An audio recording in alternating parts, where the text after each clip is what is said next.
Welcome to my channel. இன்றைக்கி நம்ம சாந்தியாச்சி சமையலில் செய்ய போகிறது சொரக்காய் ரவா தோசை. அதுக்கு சொரக்காயை துருவி எடுத்து வச்சுருக்கேன். ஒரு கப்பு சொரக்காய் துருவி வச்சுருக்கேன். ஒரு கப்பு பச்சரிசி ஊற வச்சுருக்கேன்.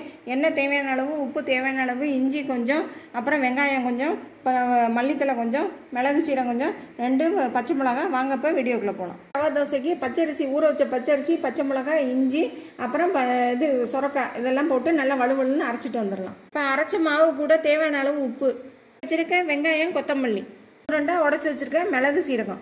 இப்போ இந்த தோசைக்கு இந்த மாதிரி நல்லா தண்ணியாக இருக்கணும். ரவா தோசைக்கு இருக்க மாதிரி நல்லா தண்ணியாக இருக்கணும்.